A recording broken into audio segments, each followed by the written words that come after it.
बिस्मिल्लाहिर्रहमानिर्रहीम। अस्सलाम वालेकुम। आप देख रहे हैं DNN न्यूज और मैं हूं गुलाम ज़हरा।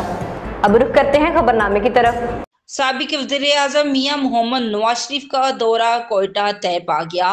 पाकिस्तान मुस्लिम लीग नून के सरबराह साबिक वज़ीर-ए-आज़म मियां मोहम्मद नवाज शरीफ बलूचिस्तान के 2 रोज़ा दौरे पर 13 नवंबर 2023 को कोयटा पहुंचेंगे, जहां कोयटा में क़याम के दौरान वो बहुत से अहम साबिक सूबाई और कौमी असम्बली के अरकान से मुलाकातें करेंगे और अहम शमूलियत की सदारत करेंगे।